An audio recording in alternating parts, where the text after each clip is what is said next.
డోర్‌వేకి స్వాగతం. ఏ manual to self సూచనలు లేదా సమాచారాన్ని అందించే స్వీయ శోధన సాధనం. మనం థాట్‌ని,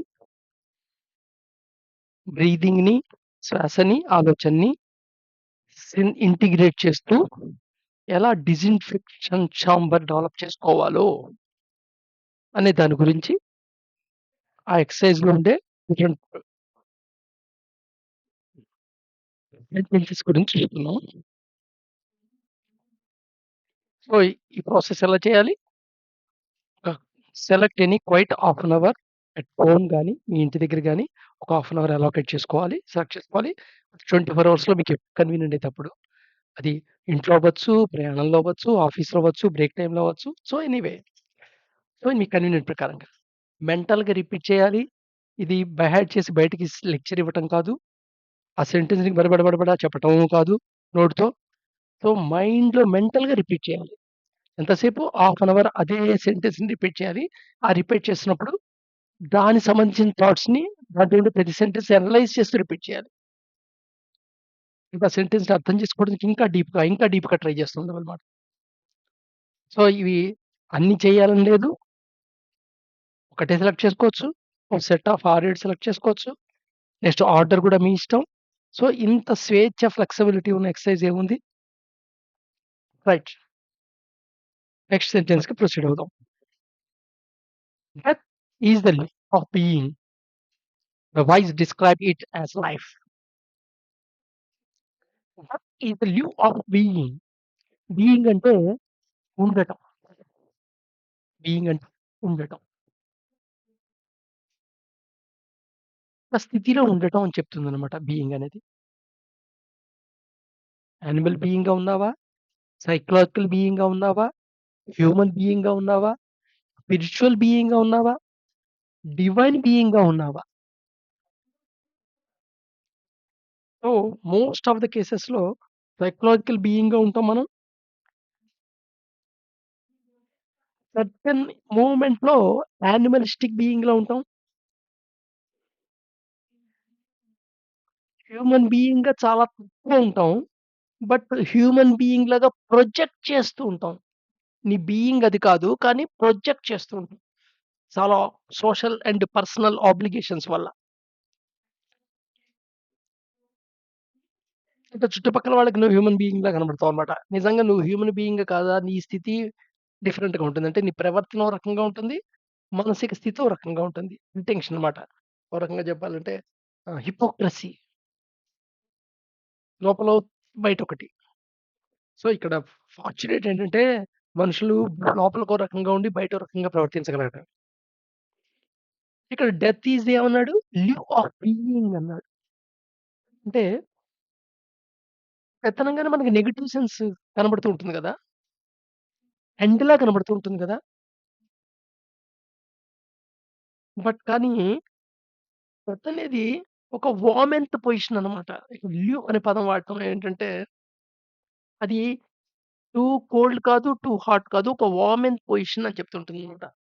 with respect to our existence. అందుకని wise describe it as a life. ఇదొక ఫేజ్ కింద తీసుకుంటుంటారు. ఓన్లీ నువ్వు వ్యక్త రూపాన్ని మాత్రమే పరిగణనలోకి తీసుకుంటే, అంటే ఇంత డైమెన్షన్ ఆఫ్ ఫిజికల్ డైమెన్షన్ మాత్రమే నువ్వు చూస్తున్నట్టయితే, అప్పుడు డెత్ అనేది ఎండ్‌లా ఉంటుంది. బట్ నాన్ ఫిజికల్ డైమెన్షన్ అవ్యక్త రూపాన్ని కూడా కన్సిడర్ చేసుకుంటే, అదొక కంటిన్యూయస్ ప్రాసెస్‌లా ఉంటుంది. నువ్వు ప్రయాణం చేస్తున్నావు. ఒక కార్‌లో వెళ్తున్నావు. ఆ కార్ ఇంక పనికిరాదు జర్నీకి. ఆ కార్‌ని వదిలేసావు. ఇంకో కార్‌లో ఎక్కావు. ఆ కార్‌లో వెళ్తున్నావు. జస్ట్ అలా తీసుకుంటారన్నమాట. సో, దేర్‌ఫోర్ అందుకని వైస్ ఎవరైతే ఉన్నారో జ్ఞానులు వాళ్ళు describe it as a life. దాన్ని లైఫ్ అనే ఉన్నది లైఫ్ ఒకటే. బర్త్, డెత్ అనేవి నీ రెస్పెక్ట్‌లో నువ్వు ఊహించటంలో ఇంకా చెప్పాలంటే ఈవెన్ ఏ మెటీరియల్‌తో అయితే నువ్వు, నువ్వు అని రిఫర్ చేసుకుంటున్నావో నీ శరీరాన్ని, దాంట్లో ఉండే ప్రతి యాటము ఎక్కడికి పోట్ల. ఈ విశ్వంలోనే ఉంది. అయితే ఆ వేటములన్నీ ఇంటిగ్రేట్ అయ్యి, ఒక క్రమ పద్ధతిలో ఒక ఆకారము, ఒక ఉపయోగము, ఒక నామంతో కూడిన ఫార్మ్‌లు లేవు అంతే.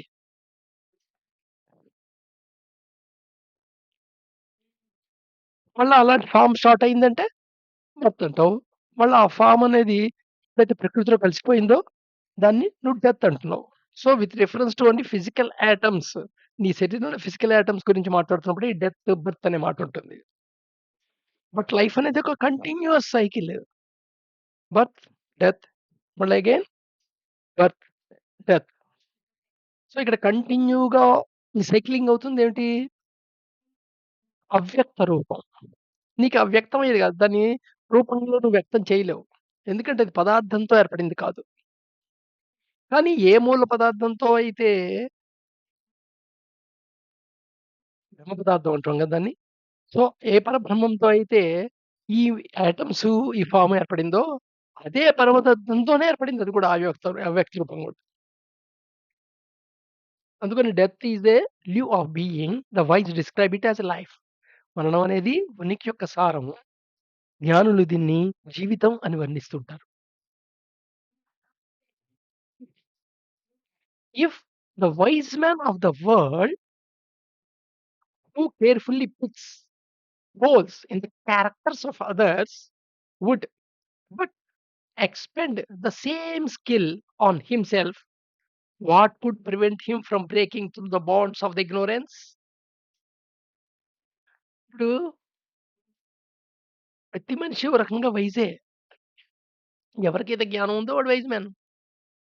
ఎంత జ్ఞానం ఉందిలో డిఫరెన్స్ ఉంటుందేమో గాని, ఎంత పరిధిలో ఎంత విస్తృతమైన జ్ఞానం ఉంది అనే దాంట్లో డిఫరెన్స్ ఉంటుందేమో గాని, జ్ఞానం లేనివాడు ఉండడు గదా! ఏదో జ్ఞానం ఉంటుంది వాడికి.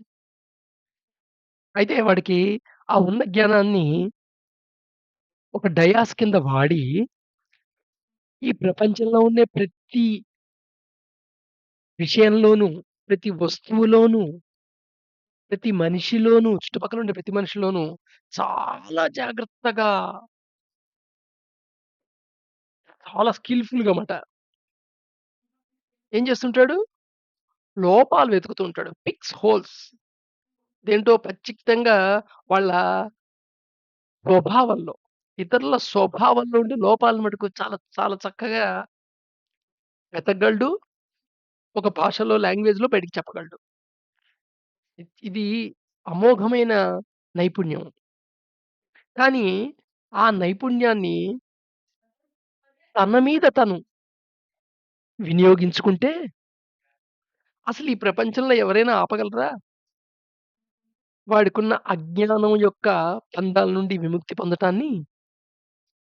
సో, ఇతరుల స్వభావంలో లోపాలు జాగ్రత్తగా వెతికే ఆ లోకజ్ఞాని అదే నైపుణ్యాన్ని తనపై తాను ప్రయోగించుకుంటే అజ్ఞానపు బంధనాలు ఛేదించుకోకుండా అతనిని ఏది ఆపగలదు?